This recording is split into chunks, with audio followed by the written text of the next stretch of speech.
And welcome to Don't Be a Doorstop. We've actually been running for 1 year, even though we've not done 365 episodes. We've been running for 1 year because I got a notification that we've been going for a year, which is pretty good. And yeah, I think I'm impressed with our perseverance of keeping it going, even though sometimes we have a few missing weeks, as it were. But yeah, the fact that it's content creation for a year. So we've been creating content for the last year in spikes and troughs, but I'm impressed. So well done to us. Yeah, that's Cool it. or whatever. So what are the hot topics that we're talking about today? I was at a wedding party yesterday and I was chatting to a guy that homeschools his kids. His wife is a teacher, so his wife homeschools them, and the benefits of homeschooling. Then we went to speak about, and the benefits are that they're very confident and they've got their character back. Because generally in life, you'll go from a stage of wanting to fit in and being like everybody else to wanting to be individual. Now, in the school period of time, you predominantly want to be like everybody else, and sometimes school makes you to be like everybody else as well. So that can crush people's characters, especially the uniqueness of a child's character. So in pulling a kid out of school, sometimes you can help them craft it, and then they're more self-assured, they're more like, they have better self-belief, they're a bit more confident, they're more talkative, so it kind of develops them much further. And then you can put them back into school at a later stage. But the benefits of the full attention, they also do collaborate with other people that are homeschooling, but the attention that you get, rather than being one of 30, or I don't even know, like I think we had 40 kids in our class at one point, to be much better. And then I went on to ask him about, like, generally speaking, Kimmer and I speak a lot about kids in preparation for that happening, so we're well prepared. One aspect that I've always kind of like struggled with initially is what happens when your kid turns around and be like, I hate you, Dad. Now, it's unlikely that will happen, but it happens to be an irrational fear of mine. So like reverse engineering that, like, why is that the case? And the reality of, like, one, I can't control the children, our children, so they'll think whatever they want to think. But it's kind of coming down to the whole like intention versus impact. So I'll have good intentions as a father, do something, make a decision or so forth, but then the impact is something that I can't control. And if the impact is positive or negative, it is what it is, right? But like, how do I manage that and work around it, and the effects of that? So yeah, I found that very, very interesting. But what's your take on it? And then I'll tell you what he said after as well. I was going to ask about follow-up questions. Yeah. I find it very interesting. I think the difficulty a lot of people find in doing homeschooling is, I guess, having the quality of teaching, having the confidence of doing it. But let's say you do have that quality in teaching kids or learning along the way, it's the fear that they'll lose out on that social aspect. Because I have had discussions with parents and my wife about, could we homeschool if that would help or benefit the child, and what does that look like? And naturally the first conversation goes towards, what does their social life look like? But actually it doesn't necessarily mean you're the most social person in the world going to a school, because I used to be quite shy and stuff. But actually where the socializing worked for me was more in the hockey club of an evening. So actually you just counteract it with socializing in your, I guess, more in your strength than your weakness, because that's what I always found, that trying to socialize in school was difficult because you're basically in fight or flight mode most of the time if you're dyslexic and struggling in class. So you're only socializing during lunchtime and stuff anyway, about sports or football or whatever. So yeah, it is a very interesting topic, and I guess I've noticed in Wales, I think they've done, I'm not sure about in England, how now each school has a slightly different syllabus. So they've given the, I guess, keys of authority to the schools, that they should be able to come up with what they feel like is useful for the kids, which sounds good in the sense that it could be very localized. But half of me is like, it must be quite hard then going to university and having a pool of people that have all done slightly different things. It'd be quite intriguing on how that might affect people, let's say, after this new regime that I think changed last year or the year before. Like once you've gone through a year 7 to 12 and then gone to uni, what would the impact look like?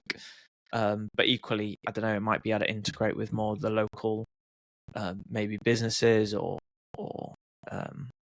charities and stuff like that might be really interesting, because it's not on the syllabus for everyone to work with a market in Flint, for example. But you might be able to add that of learning about the money behind it, or other stuff like, or languages, of because the local farm needs to speak Welsh and English to reach all its customers or whatever, to make it a lot more engaging. But yeah, it's very interesting thoughts. You want like a package of, your kids need to be spending time with adults to understand those dynamics, not to be scared of adults. Your kids also need to be spending time with other kids to know how to, like, you know, make friends and socialize. So how do you gather those like environments and create those environments in the right space? And I think it is about collaboration.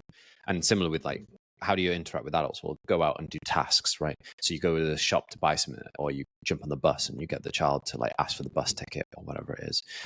So I thought that, yeah, I think it's really, really interesting. And I wonder if more, like, if there's more like small groups of people doing it, then you could club together, right? And then you have the socializing factor of like, a homeschool could be like 6 kids, right? And you're doing variation of things, and then you're passing it to another parent or / teacher or tutor or whatever, or, you know, go swimming all together, or doing a sports activity all together, or go and watch a film all together, like an educational film, or go to a museum together. So it's really fascinating. But yeah. So was this guy's kid in school and he pulled him out, or straight pulled him out? So he has two kids. Basically, the first kid went to school, and a few weeks into school was like a shell of themselves, so decided to pull them out, and then within a few weeks had returned to their self. So I think sometimes there can be the impact of like, again, the whole suppression of character and who you are and stuff kind of happens a little bit in school, right? Especially because there is clashing characters of other kids. So it might be that your character isn't the loudest character anymore, or whatever it is. So and then therefore the second child came along and they decided to put the second child straight into homeschooling, which is cool. So I think there's a benefit to it, because you can also be super practical in the way that you teach things. They're a bit more like real life, as it were. I remember one guy that we used to have, an agency we worked at. He was the accountant, but he was an ex-math teacher. He was like, he would teach kids, rather than teaching kids like Pythagoras, he would teach kids like, cool, so we bought this wardrobe from IKEA. We need to get it through the door, but we need to figure out, is the wardrobe going to fit through the door? Therefore, let's use Pythagoras to figure out if this IKEA wardrobe is going to fit through the door. It's like, of course, everybody at some point in their life is going to, you know, build an IKEA thing, right? Or like move a wardrobe or something. So being the much more practical side to it. Yeah, that makes sense. Oh, that's interesting. And then was there any downfalls of working from home? How did they journey that out, I guess? Did one of them have to quit their job, or were they working from home anyway? I think both of them work from home, but I think the challenge is probably the intensity of homeschooling is you're always on, and also you're the parent outside of those hours, like outside of the stereotypical school hours as well. So it can be very full on for one or the parents, right? Or the one person that's doing the tutoring. So I think in having a mix of other people involved in another community, then you can like remove some of the like the intensity of the burden. But going back to the like, again, intentions versus impact. He was like, I think the key thing, it doesn't matter about the decision, it's the follow-up is more than anything. So if you do the right decision, great. If you do the wrong decision, cool.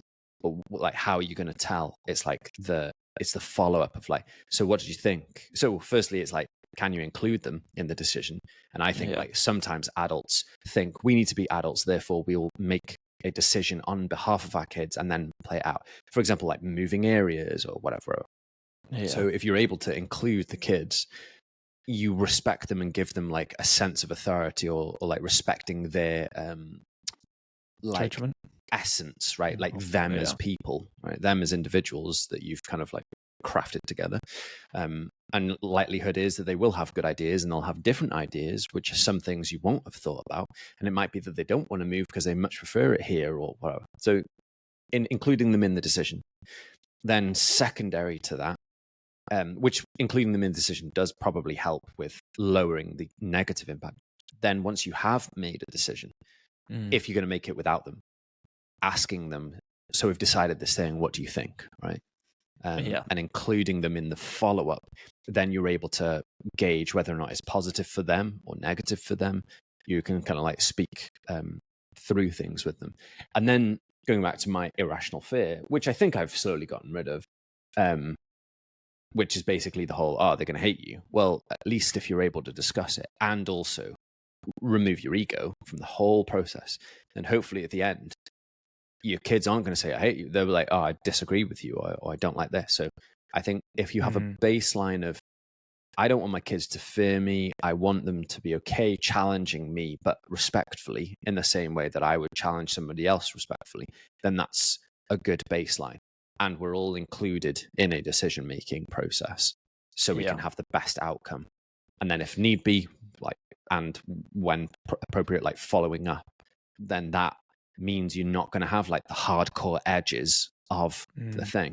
That is very easy to be a bad parent. It's very hard to be a good parent because it requires these extra interventions, extra conversations and stuff, to make sure the ship is steady as you're journeying as a unit of like family members. So yeah, very, very interesting, very encouraging to speak positively about these things and how to go about it with positive impact, rather than generally speaking, it's all about, like you're always tired all the time, or like, you can't do these things. They're either dream destroyers or dream delayers, all these like more so negative narratives. It's cool to be like, yeah, that makes sense. And these are positive conversations that you can have around bringing up kids. That's interesting. I was listening to a podcast recently. I'm trying to search it quickly to see if I can find it. But I don't think I can in the short amount of time. And it's basically talking about regulating as a family unit. Yeah. And basically saying normally, more often than not, that kids that would kick off is because they might not be listened to. So if it is like a I hate you element, it's that element of high emotion to get your attention. Creating an emotionally healthy family, developing emotional resilience in your family, overcoming anxiety in your family, and building a thriving family. And it's really interesting talking about how a lot of the time it is the parents bringing the peace to the household that will settle everyone, but then also, I guess, helping the kids have words to communicate what they're feeling, what they're thinking. Because a lot of the time, I guess it is the I hate you. It's an identity element of the kid not liking you. But I guess it's that it feels like the power's been pulled away from you, that's the final decision, rather than, no, I hate that decision. Oh, cool. Why did you hate that decision? Let's discuss it and be more, I guess, open relationships rather than closed relationships of shutting that down, of going, okay, that's that final thought or final opinion of me, rather than it's like a building blocks to be like, oh, that's interesting that they really hated it. Do they actually hate me, or is it just they're having a bad day and it's a reflection of their bad day that they don't know how to communicate it, so they're just really annoyed? Or they might be just picking up my stress because we're moving house and they've not had input, so they just have to have an allowed emotion to be heard at all.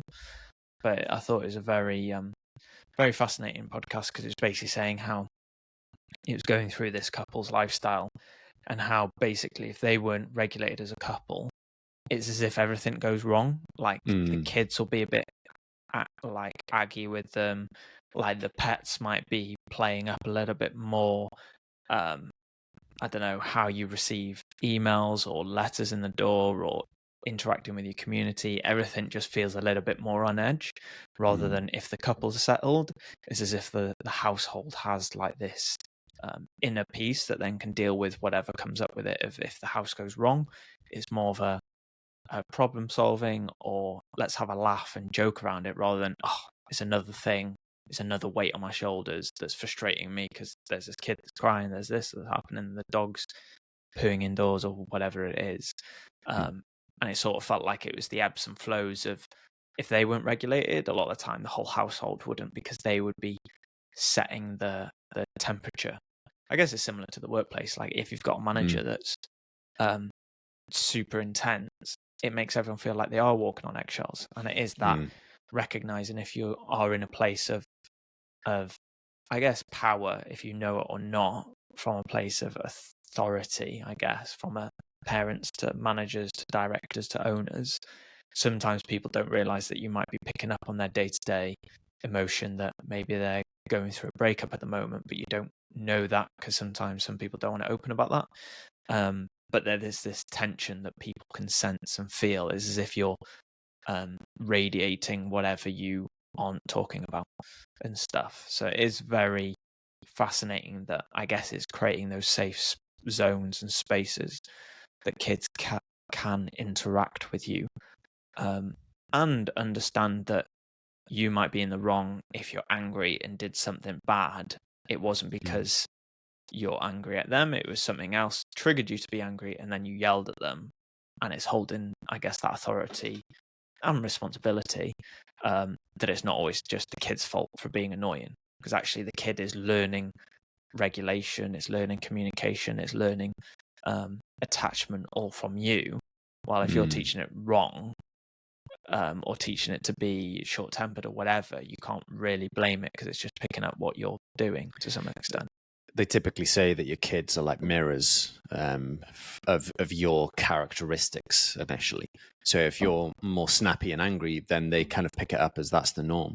So it is, setting the tone, setting the culture, setting the emotional atmosphere or the energy atmosphere of like positivity and things. I also think it's fascinating how, like I said, my thing is irrational, because I know, like, one, I've never done that to our parents, right? So I know it's irrational, but it's kind of like it's also if it had happened, for example, then I would try and make sure to like not do it again and create a different environment, So it's always about being aware. So if you don't work through stuff as a parent or pre-parenting, you end up like replaying the same mistakes. So again, we always talk about like self-awareness probably is the most underrated characteristic or thing to like exhibit, of like being super self-aware that you're creating or affecting an atmosphere, and also creating something to be replicated if it is replicated by kids. So the whole like being like super like humble / no ego stuff, creating the right energy. Also, when you were saying about the being able to communicate or not being able to communicate, I think typically we take notice of loud reactions, when sometimes we should also take notice of quiet reactions and check in with kids that aren't shouting as such, like the kids that are quiet or like have it all together vibes, because it might be that there is also something there. So it's like, even though like sometimes like, right, everybody's quiet, everybody's like doing their thing, cool, I get to relax. It's like, even in those moments, it's just checking in to make sure even the quiet kids and the kids that have got it together, like making sure that they're okay. Because it might be that they also don't have the communication, but they are good, like, self-soothers, and they plod on. But actually they do want ultimately the key thing, which is basically to be understood. So as a parent, your ultimate goal is to help your kids feel understood. Yeah. And be super self-aware in the conducting of that experiment. Not experiment, but like adventure, as it were. Like, Yeah. I thought a couple of things did pop up, but I've instantly forgotten all of them. And I think sometimes it's good to, I guess, help. And this is, we're talking about parenting as pros with no kids. But from the podcast, not pros, it was interesting. What we're learning pre-parenting. Pro marriage tips or whatever. Parents tips. Oh, let's kick the camera. Yeah, and it's interesting because basically what they were talking about is different zones of regulation. So you'd have like the red zone, which is like high, it's like anger, so high energy and unregulated. Then you got low energy and not regulated, which is like sadness. And then you got high energy regulated, which is like joy, and then low, which is like calm. So what they do is talk about these colors of yellow, green, blue, and red. And they were like telling their kids, oh, I'm in the red zone now. How should I get out of it? What do we tell you to do? And a lot of the time the kids are like, oh, you tell us to walk away for 2 minutes and do 10 breaths and that type of thing. So it's not only reiterating it to the kids, but it's getting them to input into you. So you're working as sort of a family unit. Not that they're training you and being the parent. It's just a clever reminder to be like, oh, I didn't realize that mummy and daddy are in red zone now. Actually, when I'm in red zone, I know what that feels like. So actually, they do need 2 breaths. So I'm going to walk away from the situation and let them deal with the situation. So when I come back, they might listen to my idea that I want to go to the park or whatever. And it's bringing that very complex regulation and feelings and that down to just basic colors and times and more tangible elements. Even the responsibility of that. I think the added thing of like, cool, mum and dad are in red zone. Is that my fault? Now, kids, I assume that kids have a natural default to introspectively think, was that me? Kind of thing. Was that my fault? And then there'll be some like something inside of you to be like, no, it wasn't. Don't worry about it. It's cool. Or something that says, it could be, couldn't it? And then you go down the rabbit hole. Now, the likelihood of like an instinctive like intuition saying, no, it wasn't you. I think the proportion of that being the voice versus the proportion of like, oh, it could be, couldn't it? Like, maybe they are. I think that one happens to be louder, I would assume. So like an 80-20. So likelihood is, if you don't tell your kids that it's not your fault that I'm not upset, it might be that they pick up something in the emotional energy vibes and might blame themselves and stuff. You know, sometimes we feel responsible for our parents' happiness. Like, I don't think I've ever felt that, thankfully. But I understand people, that is a thing. That's a real thing where you'll feel responsible for whether or not your parent is happy or sad. Therefore, you'll perform to get your parent happy. And then when they're not happy, you think, oh, that's a detrimental thing of like, it's because I'm not good enough. And the kind of the slippery slope that starts. I remember my point now. And it's actually left me again. My point is, you just got to say the first. My point is, and then I saw a butterfly, and I was like, "Ooh, butterfly!" And I was like, "I forgot that was my point is just gone." What were you talking about? You were talking about regulation, responsibility of I am in the red zone, but it's not my child's fault, and explaining that rather than the child picking up internally. Oh, it could be my fault, couldn't it? Yeah, like it is my fault. It was something from the last one, but yeah, I think it is that interesting of I guess learning who's the ownership. I think that is massively helpful of going, actually, it's not your fault. Or sometimes it is your fault, but I still need that little bit of rest. So then we can talk about it when we're both in a bit more of a chilled zone. I guess it's not doing just the blame game of, yeah, it's always your fault. Every time you ask me, you're being annoying or needy or whatever. Because at the end of the day, if you don't teach your kids of, oh, can you come to me when I come in from work, give me 5 minutes and then come to me. If they don't know those sort of small elements of boundaries, and it's not saying don't speak to me all evening because that's impossible, but just adding small boundaries in so you can have a breather, or you just sit in the car if they don't know how to react to that for 10 minutes. Then of course they're just going to ask you because they're just excited to see you. It's like a dog running to you straight at the door. It's like they just want to be around you and be part of your life.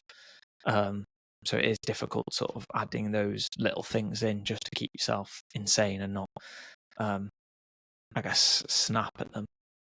But, this is all good preparation for the potential of, or the inevitability of being parents at some point.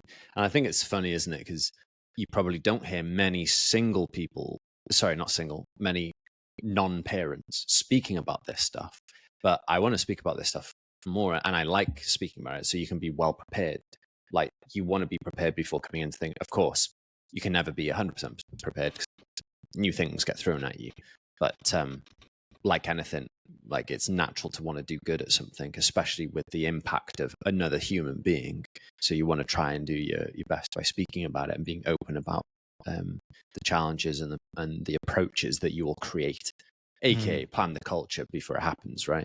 There's no point planning for something when it's on your doorstep. You want to plan it and think about it way before it happens. So then when it does happen, you've like got the easy stuff easy. You've got like the easy stuff out of the way, so you can spend more time on the harder things and have more kind of like energy and mental strength on the harder challenges, rather than get stuck with the like the quote unquote like level 1 easy kind of vibe stuff. You want to be like, cool, if I can just tackle level 1 and 2 now outside of the environment, then when it comes to it, level 3 will be perceived as easy because I've already done 1 and 2, rather than 1 and 2 being like straight away on your doorstep as a first thing. But yeah, it's very interesting. So parenting tips 101 from people with no kids. Yeah. That's how we roll. Yeah. I think it is a balance of like, if you're going to be a parent at some point, then you need to think about it. So you'll think about kids when you don't have kids. So I think I will allow it. Yeah. It's like we're studying for an exam, but we've not had the exam yet. Yeah, exactly. The lifetime exam of parenthood. So yeah. Sweet. Studying to be a perfect parent. Maybe that should be our new season. Yeah, and be like, hey, my name's Dan and this is Tom. We're both non-parents. And until next time, here's to another year of podcasting, hopefully. So keep hammering those nails.